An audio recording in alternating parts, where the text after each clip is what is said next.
Goodness gracious, great balls of fire. This is the Duval Dive live here. Of course, I am Kyle Nash, the student of the game of Fans First Sports Network, here to get you off the ground here for the instant reaction here. That is the Duval Dive live in a crazy 2 weeks in a row. We have heartbreakers here. The Jacksonville Jaguars miss an opportunity to steal one as the Eagles fly 28-23 there in Philly. And listen, say what you will, there were a lot of things that didn't go the Jags' way. But whether you want to say the Eagles threw some breaks their way, whether you want to see the Jags scrap back at the end of the day, the opportunity to win the football game was not taken full advantage.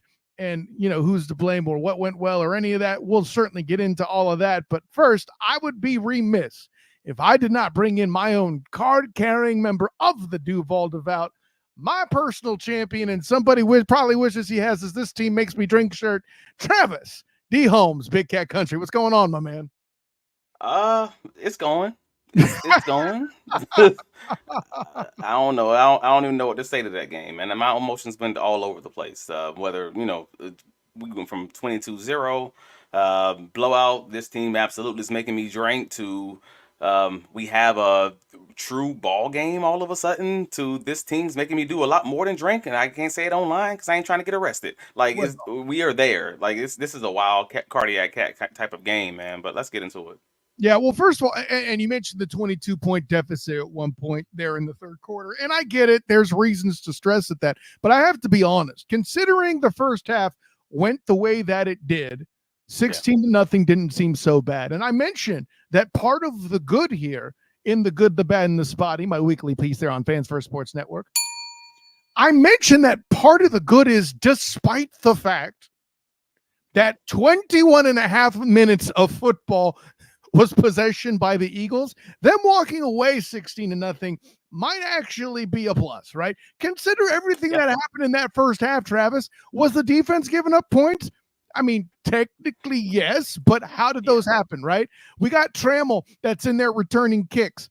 And you can connect these dots all the way back to Christian Kirk, right? Because normally Parker Washington would be returning the kick. Parker Washington can't return the kick because he takes himself off his plate because Christian Kirk's out for a year. And then he's out there and Austin Trammell's there. And then Trammell's like a rookie and stuff. And he didn't know that you should be, calling for a fair catch when a guy is straight up juggernauting your way at 1 billion miles per hour. No, instead, you think you can return it. You get blasted.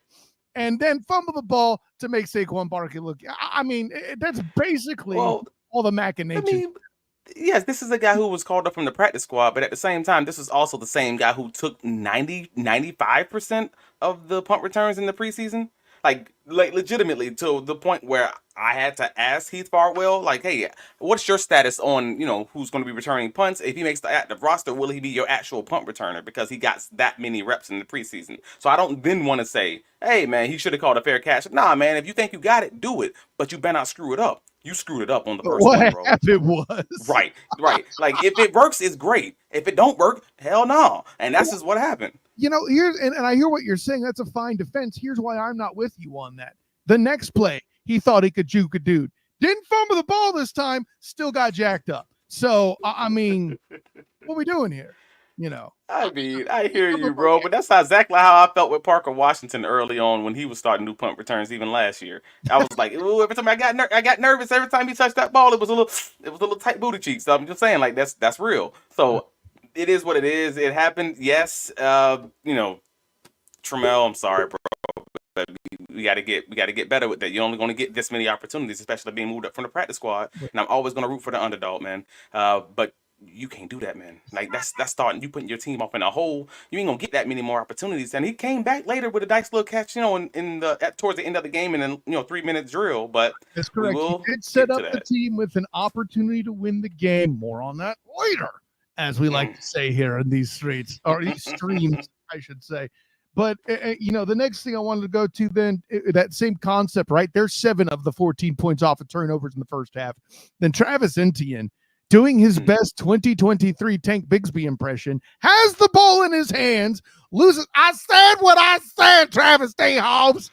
Has the ball in his hands. It goes whoop in the sky. And, of course, listen, credit to Zach Bond of the Eagles for making an excellent diving effort to keep it alive, to get the interception.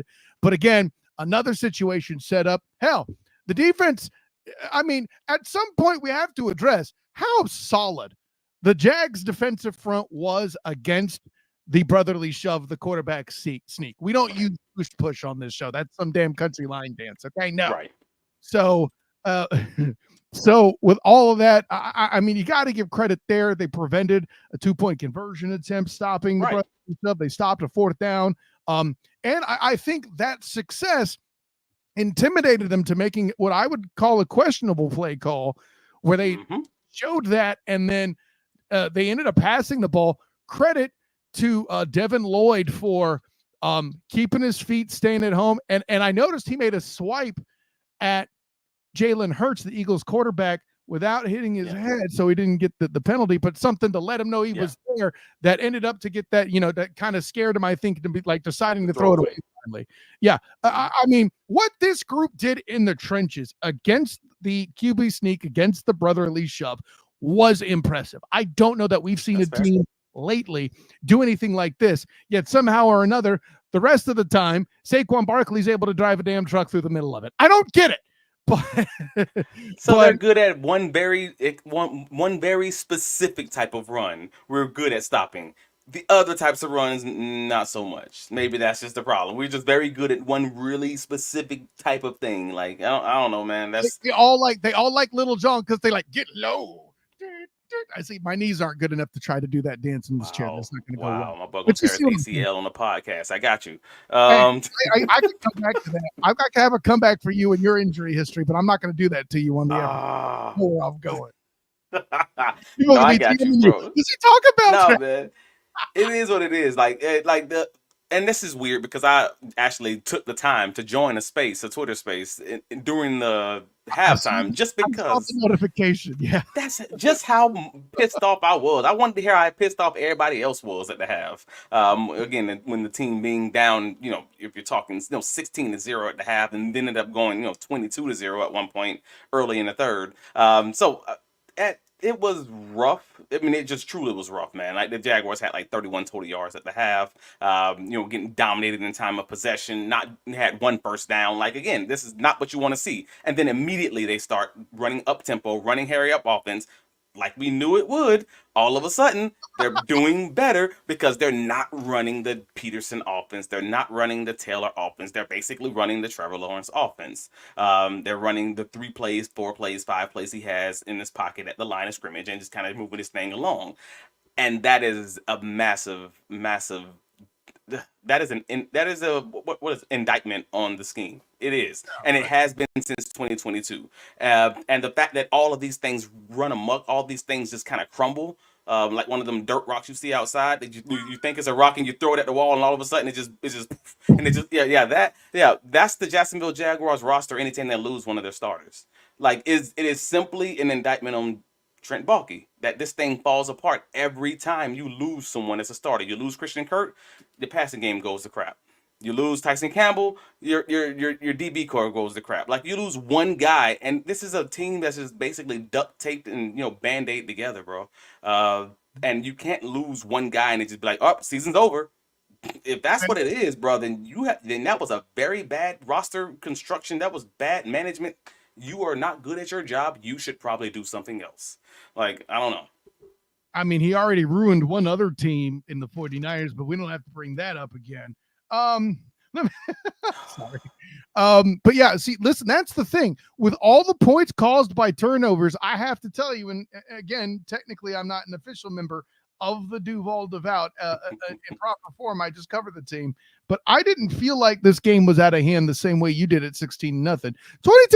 Okay, I was a little convincing, but I felt like because so much of it was on turnovers and the defense, what the defense did in the first 21 and a half minutes of Eagles possession was formidable. I mean, we've seen Josh Hines Allen get some sacks, something we haven't seen a whole lot of. Granted, it gets concentration, he gets a lot of hurries. This isn't an indictment of the season so far for that.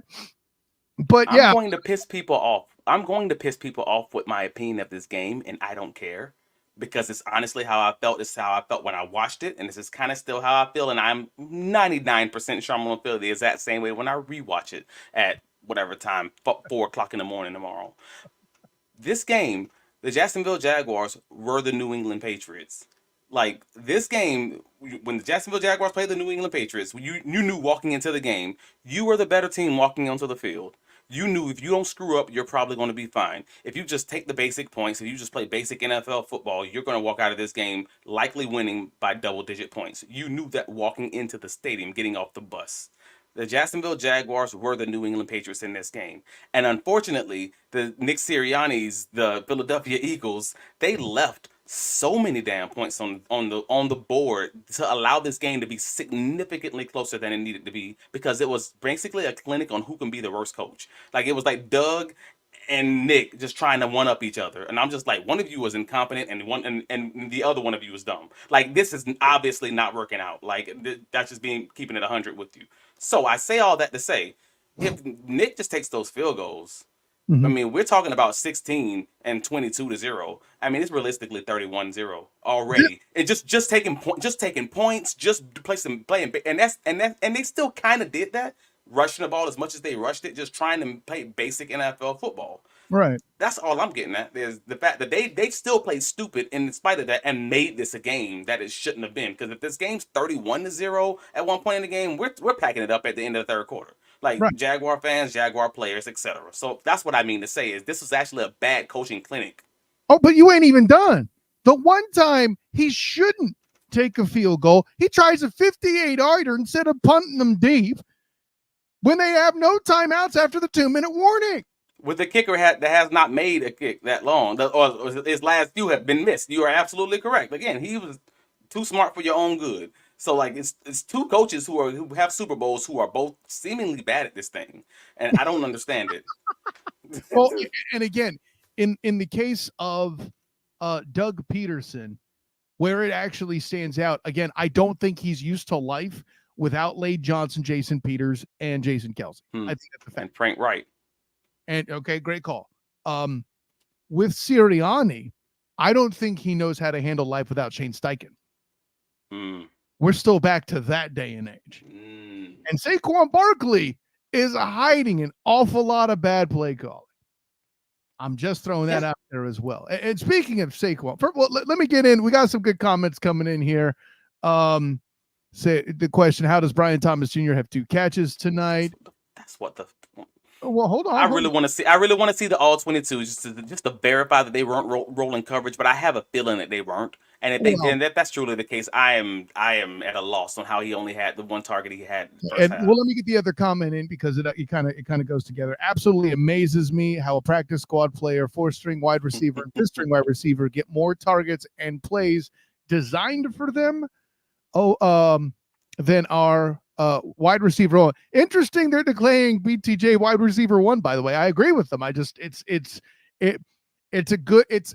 a sign of maturity for BTJ already to get that title. With that, even the 3rd-string running back gets more passing. Okay, come on, drama. No, they did not design more passing plays for Dearness Johnson. That's not what happened. But they literally put Austin Trammell in motion. Had the man go across the formation and then run the corner route, right? Like, and I'm like, wait a minute, they don't run that for BTJ. Why is this? Why does anybody have to tell anybody this? If he's truly your number one, and treat him like a number one, like this is the same thing we were saying last year with Calvin Ridley. Frankly, yeah. Why are you so static with your offense? Why can't you put these guys in motion? And then you finally do put a guy in motion, and it's the guy you just elevated from the practice squad, because you're doing this with roles instead of doing this with players.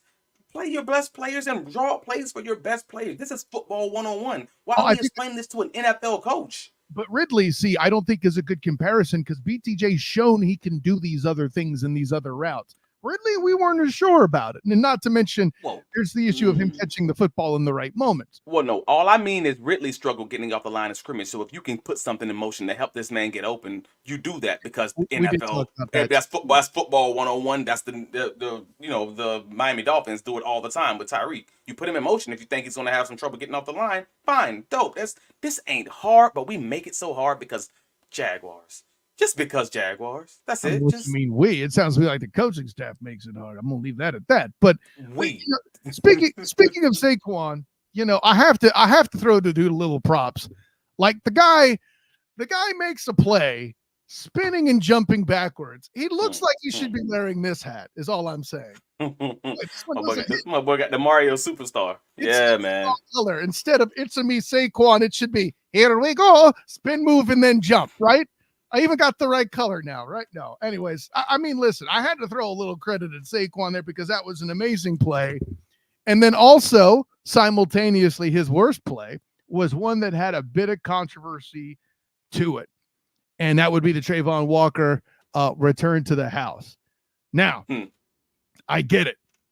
Barkley fumbles the ball. The ground causes the fumble.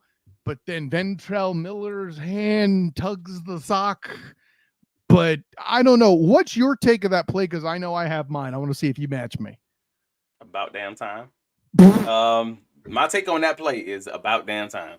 About the time a play went the Jaguars' way. Went to the house? Is that what? Nah, about time that a controversial play went the Jaguars' way. We all know it was a bad play call. We all know it was a bad call by the ref. Just like Miles Jack wasn't down, but he was because that's what the ref called. But in this situation, this was obviously Ventrell got his sock. Yes, he tripped him up. Yes, and by the rule of the law. Like, I think we all know that man was down, and we are all happy that they didn't call it. But it is what it is. Well, you mentioned the rule of the law, Travis. Hear me out. All right. What I think happened is the review official, like the call was made on the field, and I get how you miss a little of the sock. Like, let's be clear.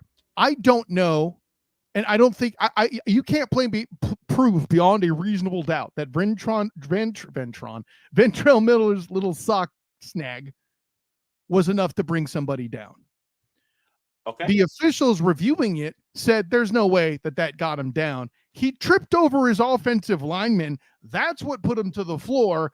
That's what made the ball come loose. But that's not how the rule of the law. That's not how it's written, though. Because you can be touched down. Being touched is simply the touch, the impact of someone touching you, or the impact of someone. Here's where you're wrong.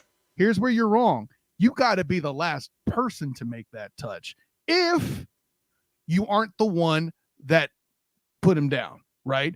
If they're, and again, this is their interpretation of it. If they're thinking that Ventrell Miller didn't do it, that whatever impact he had, that Saquon regained balance and then went again, like, and in the process of regaining balance and escaping Ventrell, he then trips over to the old lineman, and that's what does it.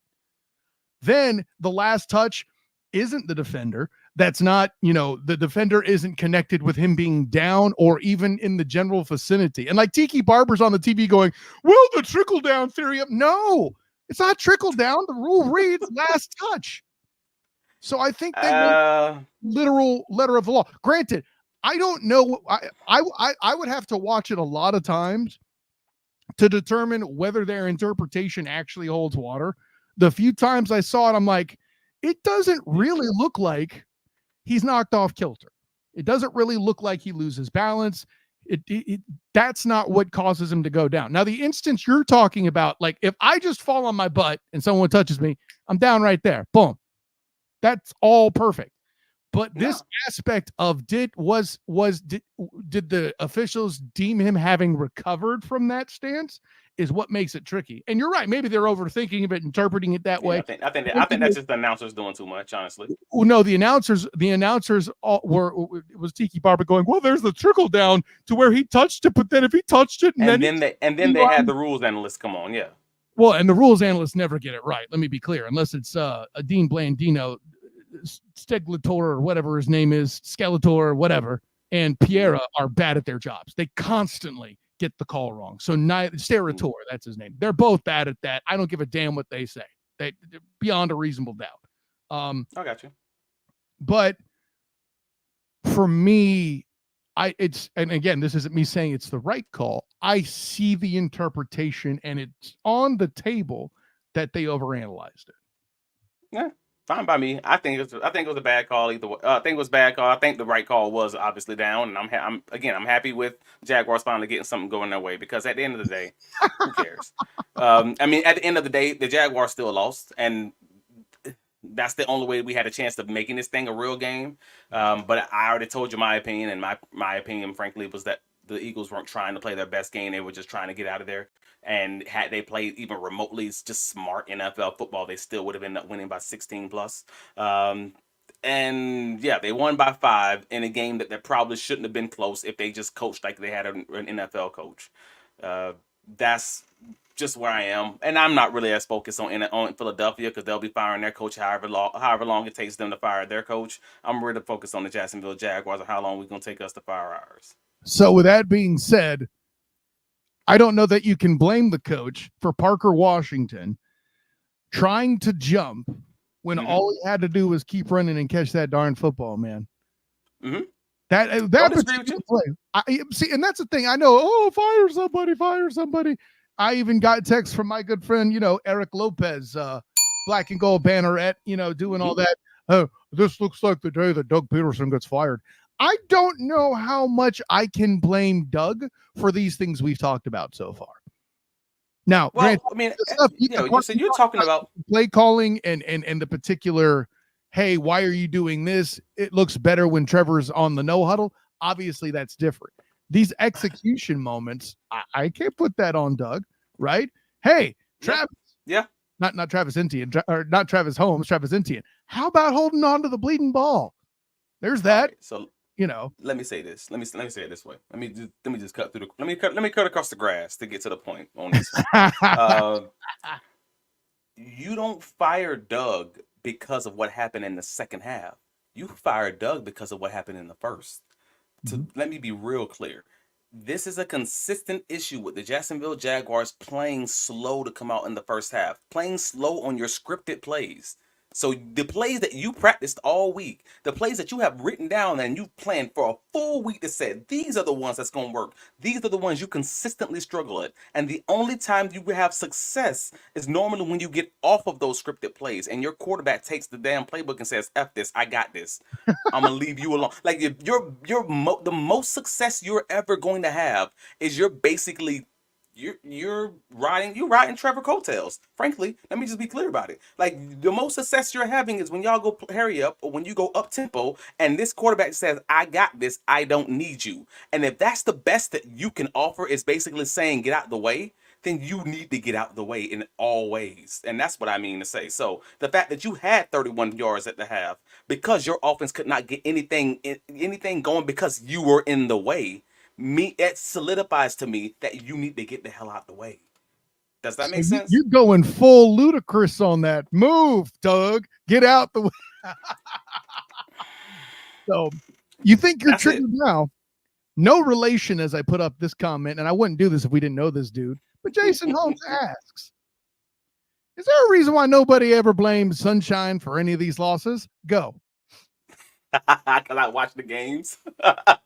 No, that's it. No, no shade. That's my no relation, but same last name. But it's but I don't just watch the games. I watch the game multiple times, and I have to break it down and everything. They'll say, man, this dude's trying to overplay a bad GM, trying to overplay an antiquated, simple NFL offense that's frankly just good for NFL backups who don't want to lose the game but may not necessarily win them. Basically, taking all this crap on his back and trying to win football games in spite of that. The fact that he just put up 23 points almost exclusively running hurry up offense because my coach ain't no help. Essentially, that's if that ain't a scream into the void, into a therapy session saying, just get me some damn help. I don't know what else is. This man's basically saying my coach ain't helping me. I want to score 23 points in a half because if I don't, nobody else ain't gonna do it, and they're gonna still blame me and blame some. There's a reason they paid that man $275 million because they can't pick a good coach, and they sure as hell can pick a good GM. Like he has earned that money. So I know, yes, some of these plays are going to fall on the players on the field, but the fact of the matter is they're not even in this game without that young man. They're just not with these receivers. You know, you're missing Gabe Davis. You're missing Christian Kirk. Your leading rusher in this game at the half had 11 yards rushing? Lord, no, 8 yards rushing. I'm sorry. Well, at one point, Parker Washington, I think, with 11 yards, was the leading receiver, and I think was the leading receiver. Yeah, right. Your leading rusher in this game had 24 yards rushing, and your offense still somehow put up 23 points. How, Sway? How? Like that's where we are right now. The fact of the matter is, this man Trevor Lawrence is having to do everything, and then you look across the field at the Philadelphia Eagles, who have a solid defense, who have a really dang good running game, who have a solid quarterback and receiver, and you're like, you should beat them. Who the hell is Trevor Lawrence, the Incredible Hulk? Like, what do we want from this young man? That's what I'm getting at, man. I If mean, we're gonna blame him for these losses, then blame him. I mean, to give him all the credit for being 99.9% of the reason that these losses are even close. yeah. That's where I'm at. No, and obviously hard agree. Of course, I heard you subtly calling our friend Jason Holmes Emmanuel Acho in that he's watching the games. He's actually I love Jason. He's actually in the comments early on asking who won, so that should tell you everything you need to know. No, man. So let's get on that interception, because I know folks gonna say that was on Trev, and I don't know how to feel about it, honestly. Because I think I need to watch it multiple times. Because if you're throwing that to a wide receiver, you're gonna feel way different about it. Like if you're throwing that same exact throw at the time that he throws it to a wide receiver, the expectation is obviously that receiver is going up in front of that DB or going up in front of that linebacker and getting the ball, not running behind them and letting the DB essentially just bump them off the route that they were going, and then Dearness kind of just falls out of bounds and he goes and gets the interception. You know, there's another thought that came into my head too, Travis, is if there was a certain element as well of it being another edition of Parker Washington to a less extent, meaning when Dearness Johnson turns around to field the ball, that's when the linebacker turns around. I feel like if Johnson kept running through, he gets to where the ball eventually lands, and the linebacker on the inside of the linebacker. No. Well, I think because he couldn't run, because the linebacker used the sideline to his advantage. He kind of just pinned him against the sideline. They kind of bumped into each other. And I wish we had I wish we had the film like that too. It'd be a show of not tell. But he pinned him against the sideline, and as soon as he pinned him against the sideline, they bumped. Wednesday night's a thing. Show not, don't tell. Duval dive on Wednesday. We will do it. But I kind of felt like in the moment, like maybe, and they do bump. Obviously, I think there's a certain element of Johnson turning that alters things a bit. And if he keeps running, the linebacker isn't reacting the same way. Does he even see the play happen? I'm not even sure. Right. And again, I'm with you. I would have to rewatch that particular play and know how to know exactly how I feel about it. But I kind of feel like, and the third thing is this, and the commentator, to their credit, actually made a good point. This isn't Travis Etienne or even Tank Bigsby that's making this play. Dearness Johnson is not renowned for being a particularly agile guy. Certainly Saquon is a dude that can make it, for example, but I think Travis Etienne is a guy that would have made this play. Maybe Tank would have. I don't know why. We've not really seen him in a long ball situation. That doesn't. Tank. No, let's not kid ourselves. I'm not trying to down Tank, because again, Tank's great at what he does, rushing that dang ball. He wouldn't be my first choice, clearly. Right. Yeah, Tank would be my third choice in this situation. Dearness would be my second choice, and Travis Etienne would be my first choice for this play. But that's all. Again, goes back to your roster. So you put him below Dearness for this? Okay, I know. I put Tank is Tank is the third in line for pass catching.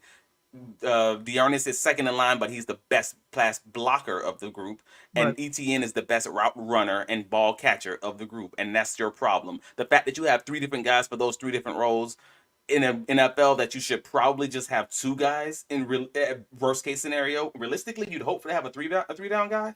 Again, go see your roster construction. You got issues with the way that this thing's set up, and you got issues with the way that the guys you're selecting, Trent Baalke, the fact that I need three guys to do one role. Man, get out the paint. Like, that's just where I'm at right now. Like, just get all of you, just move. Back to ludicrous again already, aren't you? So no, I where I kind of land here though is if he runs through the play, doesn't try to turn around and jump and stuff, I feel like that bump, when it happens, maybe you get a flag for it because he's impeding the advancement to the ball. And I don't know that the linebacker has the same reaction, because I don't think he turns around to react to the ball either. This is a favorable matchup. This is a guy who you should be able to burn, as you said. And you damn sure shouldn't be getting out muscled quite like that. But the reason why that happened, I feel like, is because he was in the middle of turning around. Again, I'd have to rewatch it to perfect all that. I'm sure you're ready to dunk on me on Wednesday if I'm completely wrong. It's okay. You weren't the first person to dunk on me on this show. It's fine. Shouts to T Wiggs. And Anthony Wiggins locked on Jaguars. Yeah, so I think that's a lot of the major plays except for one, and it's Devontae Smith. Listen, I've spoken to this young man when he was a rookie playing in the Super Bowl or leading up to the Super Bowl in Phoenix. Cool guy, definitely a lot of respect for his game. He should have not been alone with Ronald Darby on that one-on-one. And the reason why I'm going to make this point is because this is a DB blunder, in my opinion, that seems so obvious. The offensive lineman's picking it out. But the first, so you're not talking about the second touchdown. You're not talking about the touchdown that Devontae Smith caught on Ronald Darby. You're talking about the long catch across the field on Ronald Darby. Yeah, the touchdown. There we go. Dude makes a one-handed grab. Ish happens. Okay, I get it.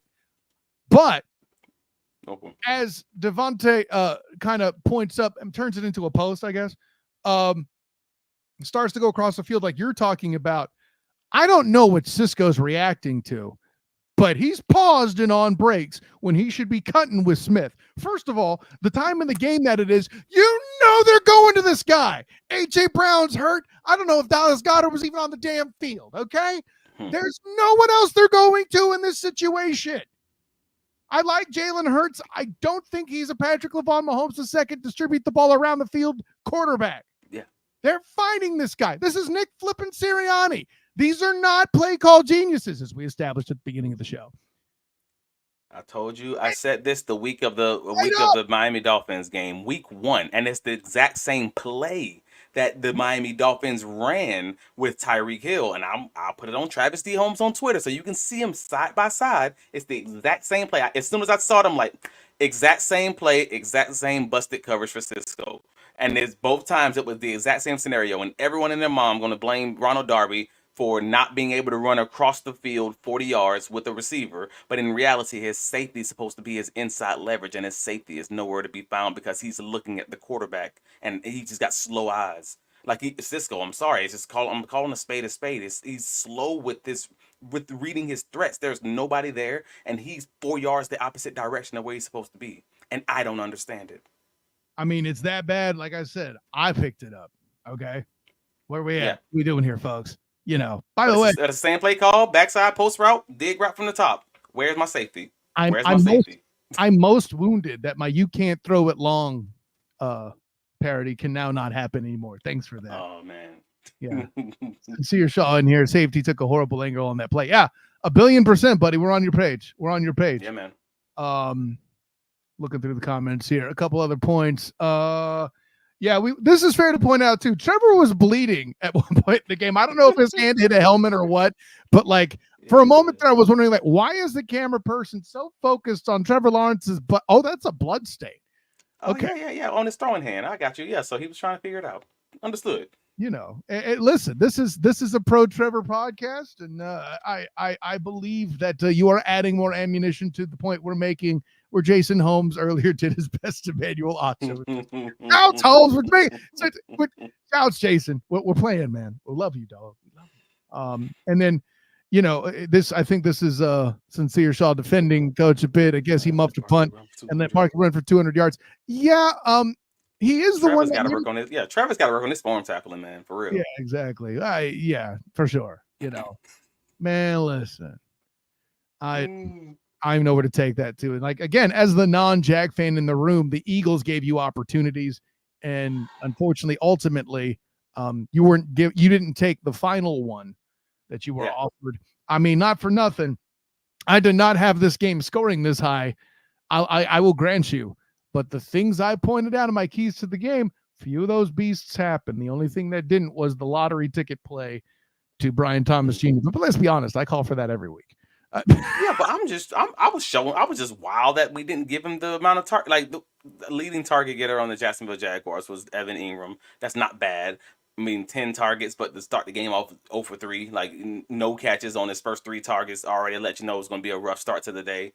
And he ended the day with 10 targets. But again, just giving Brian Thomas Jr. 4 targets, you already slipping. Like, you already just hustling backwards. Like, that's just what it is. And I guess we're waiting for the all 22 for that. But I can see a world where this coaching staff is worried most about him. Let Ingram beat us. That's cool. We just don't want them to get that winning lotto ticket. I can see where the defense does that. And you said you'll mention it. We'll talk about it on Wednesday, I'm sure. But I felt like that was a factor. Right. I mean, that's always a fair point, is that they could be rolling coverage to him. But at the same time, the Eagles don't generally roll coverage. So that's like, I was thinking, I'm like, it could be the day where they just chose to do it. They don't generally have a team that's coming in with two of their top 3 receivers down either, I think. Yeah, I don't know.